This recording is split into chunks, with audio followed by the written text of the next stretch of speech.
Hey guys, welcome to my YouTube channel Raghav classes. दोस्तों, आज मैं फिर से लाया हूं आप सभी के लिए इंग्लिश का प्रैक्टिस सेट। तो आइए शुरू करते हैं। पहला प्रश्न है हमारा नादिर, जिसका सिनोनिम बताना है आपको। चार ऑप्शंस हैं: upload, tall, brave and bottom. दोस्तों, इसका जवाब बताने के लिए आपको इसका हिंदी पता होना चाहिए। तो दोस्तों, NADIR नादिर, जिसका हिंदी होता है तली।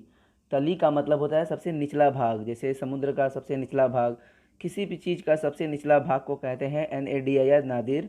और इसका जो पर्यायवाची होगा वो होगा बॉटम, क्योंकि बॉटम का भी हिंदी होता है सबसे निचला भाग। इसलिए दोस्तों इसका आंसर होगा डी।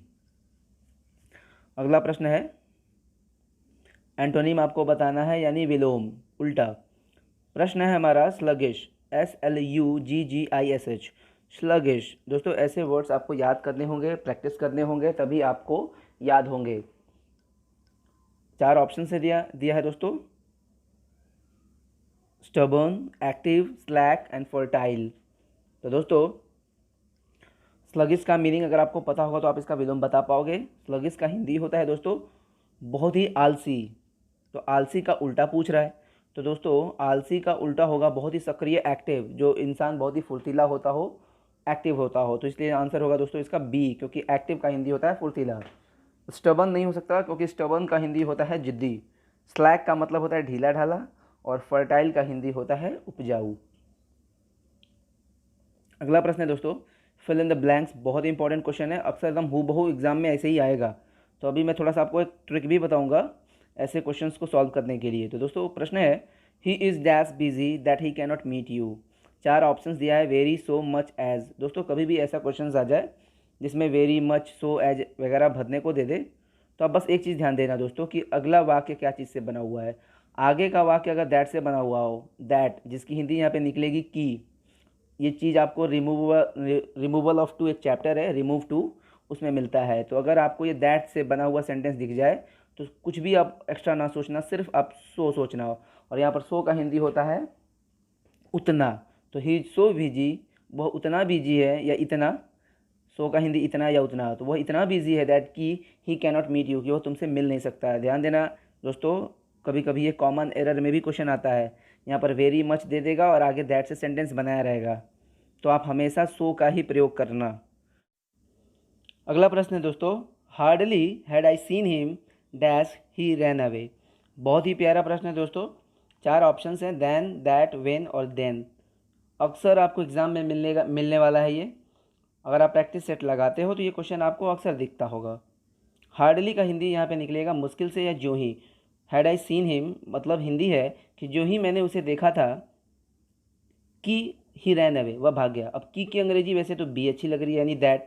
लेकिन दोस्तों एक रूल है, हार्डली, स्कार्सली और बेयरली। अगर आपने पढ़ाई की होगी तो आपको पता होगा, हार्डली, स्कार्सली और बेयरली जब भी सेंटेंस में शुरू में दिख जाए तो आप अगले वाक्य को वेन से जोड़ना, WHEN। और वेन का यहाँ पे हिंदी निकलेगा की। तो जो ही मैंने उसे देखा था कि वह दौड़ के भाग गया। आंसर होगा सी। अगला प्रश्न है दोस्तों, we should dash our shoes before entering the temple.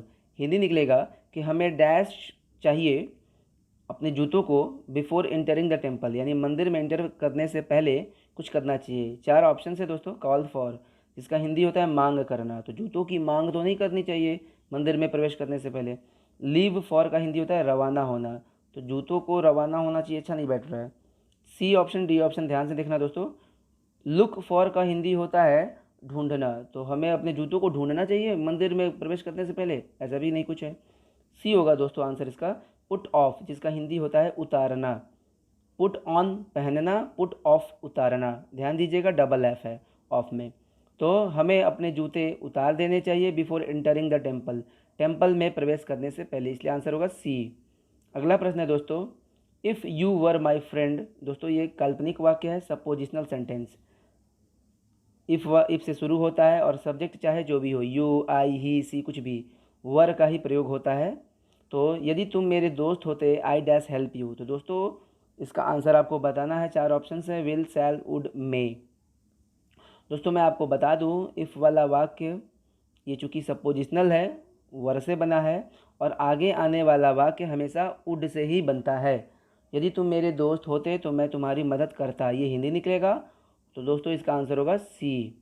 Would. वैसे भी सेंटेंस की शुरुआत चूँकि पास्ट में दिखाई दे रहा है तो आगे ये तो होगा नहीं, क्योंकि अगर सेंटेंस की शुरुआत पास्ट में है तो आगे भी पास्ट ही होता है। विल का पास्ट वुड होता है, शैल का पास्ट शुड होता है और मे का पास्ट माइट होता है। तो चूंकि ये विल शैल मे होगा नहीं तो बचेगा वुड, तो वुड ही होगा आंसर इसका। और वैसे भी रूल है कि सपोजिशनल सेंटेंस जो कि वर से शुरू होते हैं, वर से बनते हैं, तो अगला वाक्य वुड से बनता है। अगला प्रश्न है दोस्तों, come in this sentence in is, मतलब इस सेंटेंस से कम इन अंदर आओ, और इसमें पूछ रहा है कि इस सेंटेंस में इन क्या है ग्रामर से। 4 ऑप्शन है, adjective, pronoun, adverb and preposition. दोस्तों आपके दिमाग में तुरंत आया होगा कि ये तो क्वेश्चन बहुत ही सिंपल है और आप सोच रहे होंगे कि इसका आंसर होगा सी, बट नहीं दोस्तों। प्रीपोजिशन इन को आप तब कहना जब इन के बाद कोई नाउन आए। अगर यही रहता कम इन द रूम, तो द रूम एक नाम है और इन के बाद द रूम आया है तो वो नाउन है। तो दोस्तों कभी भी इन के बाद कोई नाउन आए तब ये प्रीपोजिशन है, लेकिन अगर इन अकेले आया है तो ये एडवर्ब है, क्योंकि ये क्रिया के बारे में बता रहा है। ये कह रहा है कि कम आओ, तो कहाँ आओ, अंदर आओ। दोस्तों यहाँ पे इन का हिंदी में नहीं है, में के अर्थ में ये प्रीपोजिशन जरूर है, लेकिन ये अंदर का सेंस दे रहा है और ये क्रिया के बारे में बता रहा है, और क्रिया के बारे में बताने वाला एडवर्ब होता है। तो कम इन, अंदर आओ, कहाँ आओ, अंदर आओ, ये क्रिया के बारे में बता रहा है, जगह बता रहा है, एडवर्ब ऑफ प्लेस, इसलिए आंसर होगा डी। अगला प्रश्न है दोस्तों, my brother is very sluggish. अभी मैंने ऊपर बताया आपको दोस्तों, स्लगिश का हिंदी आलसी। मेरा भाई बहुत ही आलसी है, दैट की ही cannot do any work without being scolded. इसका हिंदी है दोस्तों कि मेरा भाई इतना स्लगिश है, आलसी है कि वह बिना डांट खाए कोई काम कर ही नहीं सकता। तो दोस्तों आपको बताना है कि इसमें एरर कहाँ है, और मैंने पीछे हिंट भी किया था अभी, रिमूवल ऑफ 2 चैप्टर का नाम लेकर के। तो दोस्तों इसका आंसर होगा यहाँ पे वेरी नहीं, यहाँ पे सो होगा। क्यों होगा, तो मैंने अभी आपको बताया दोस्तों कि अगर वेरी, सो, मच जैसी बातें हो और अगला वाक्य दैट से बना हो, जैसे देखो यहाँ पे दैट से बना हुआ है ये सेंटेंस, तो आप कभी भी सो का ही प्रयोग करना। और हिंदी क्या मैंने बताया था, इतना या उतना। तो मेरा भाई इतना स्लगिश है, आलसी है कि वह बिना डांट खाए कोई काम नहीं कर सकता। दोस्तों ये रिमूवल ऑफ 2 चैप्टर में मिलता है, आप वहाँ पढ़ोगे इसको डिटेल में। चेंज इनटू इनडायरेक्ट स्पीच आपको बताना है दोस्तों। Mohan said to me go there, 4 option है। Mohan asked me to go there, Mohan ordered to me to go there, टू इसमें गो है ही नहीं। Mohan asked me to going there and Mohan said to me to go there. तो दोस्तों आपको बताना है, ये चूँकि इम्परेटिव सेंटेंस का इनडायरेक्ट पूछ रहा है, तो दोस्तों डी होगा नहीं, क्योंकि सेड टू को कुछ इसमें बदला ही नहीं है। सी होगा नहीं, क्योंकि टू के बाद आईएनजी फॉर्म नहीं आता है। बी होगा नहीं, क्योंकि ऑर्डर्ड के बाद टू नहीं आता है। तो बचा ए, तो ए आंसर होगा। अब आप सोच रहे हो कि ये आस्क का कहाँ से आ गया, इसमें पूछना कहाँ से है। तो दोस्तों आस्क का मतलब कहना भी होता है। आस्क का 2 हिंदी है, पूछना भी और कहना भी। तो मोहन ने कहा मुझसे वहाँ जाओ, यानी मोहन ने मुझसे कहा वहाँ जाने को, टू गो देयर। और आपने पढ़ा होगा कि इम्परेटिव वाक्य का इनडायरेक्ट जब बनता है तो टू का प्रयोग किया जाता है। आस्क का हिंदी निवेदन करना भी होता है, प्रेम से कहना भी होता है। तो दोस्तों इसका आंसर होगा A. Change into passive voice, the election result, ये पूरा एक ही सब्जेक्ट है दोस्तों, ये पूरा एक ही सब्जेक्ट है हमारा, द इलेक्शन रिजल्ट, यानी इलेक्शन का रिजल्ट सरप्राइज्ड मी। इलेक्शन के रिजल्ट ने मेरे को आश्चर्यचकित कर दिया है। 4 ऑप्शन है, the election was surprised by me. तो ये होगा नहीं दोस्तों, क्योंकि आपने पढ़ा होगा कि पैसिव वॉइस में इस मी को पहले आना चाहिए था और इसको बाद में जाना चाहिए। तो ए होगा नहीं, क्योंकि हम देख रहे हैं ए में द इलेक्शन रिजल्ट से ही सेंटेंस शुरू हुए। बी भी नहीं होगा, क्योंकि इसमें भी द इलेक्शन रिजल्ट से ही शुरू हुआ, और वैसे भी हेडबिन कहाँ से आ गई, तो होगा नहीं। सी अगर देखा जाए तो दोस्तों मी इधर आया तो आई सरप्राइज। दोस्तों ये बिल्कुल नहीं होगा, क्योंकि पहले तो आप प्रश्न के सेंटेंस के टेंस को समझो। ये सरप्राइज वर्ब का सेकेंड फॉर्म है, और जब सेंटेंस में वर्ब का सेकेंड फॉर्म हो तो उसका पैसिव वॉइस वॉज वेयर से बनता है, और सी में जो है वो आई वॉज सरप्राइज होना चाहिए था। I was surprised at the election result, मैं आश्चर्यचकित हो गया इलेक्शन के रिजल्ट पर। तो दोस्तों इसका आंसर होना चाहिए था सी, अगर आई के साथ वॉज होता, लेकिन नहीं है, इसलिए दोस्तों इसका आंसर होगा हमारा डी, नन ऑफ दीज। ध्यान दीजिएगा, अगर कोई भी डाउट हो तो कमेंट बॉक्स में लिखिएगा। अगला प्रश्न है दोस्तों, द साउंड ऑफ मंकी, यानी आपको बंदर की आवाज़ के बारे में बताना है। तो दोस्तों बंदर के आवाज़ को क्या कहते हैं? तो ब्लीट होगा नहीं, क्योंकि ब्लीट का मतलब होता है बकरी का आवाज़। स्क्रीम होता है किसी भी गिद्ध, चील, बाज की आवाज़ को। हिस सांप की आवाज़ है। तो दोस्तों इसका आंसर होगा चैटर, क्योंकि चैटर होता है बंदर की आवाज़। अगला प्रश्न है दोस्तों, यूज़ प्रीफिक्स, यानी आपको प्रीफिक्स भरना है। प्रीफिक्स की हिंदी होती है उपसर्ग। आपने हिंदी में पढ़ा होगा उपसर्ग, अगर नहीं पढ़ा है तो आप जान लीजिए कि किसी भी शब्द के पहले अगर कोई शब्द आए और वो एक नया शब्द बन जाए तो उसे कहते हैं उपसर्ग यानी प्रीफिक्स। जैसे इम्पॉर्टेंट के पहले आप लगा सकते हो अनइम्पॉर्टेंट। दोस्तों याद रखिएगा, अनइम्पॉर्टेंट होता है, ना कि डिस इम्पॉर्टेंट, ना कि मिस इम्पॉर्टेंट। तो दोस्तों इस पर ध्यान देना होता है कि प्रीफिक्स में क्या लगाना है। वैसे ही हमारा फोल्ड है, तो फोल्ड का हिंदी होता है मोड़ना, ढक देना, कवर कर देना, फोल्ड कर देना। तो दोस्तों हमें इसमें बताना कि कौन सा प्रीफिक्स सुटेबल है, सबसे उचित है। तो non, dis, un and none, 4 option दिया है। तो दोस्तों फोल्ड का उल्टा आपने सुना होगा अनफोल्ड, और ये अन यहाँ पे प्रीफिक्स हो गया। नॉन फोल्ड नहीं होता, डिस फोल्ड नहीं होता है, अनफोल्ड होता है। और अनफोल्ड का मतलब होता है ओपन करना, यानी अनकवर, खोल देना। तो दोस्तों आंसर होगा सी। आपने सुना होगा दोस्तों जैसे एडवांटेज का डिसएडवांटेज, तो डिस जो है वो क्या कहलाएगा? वो कहलाएगा प्रीफिक्स। अगला प्रश्न है दोस्तों, इडियम्स एंड फ्रेजेस से है। To push somebody to wall, वैसे तो हिंदी निकल रहा है किसी को धक्का देना दीवार की तरफ।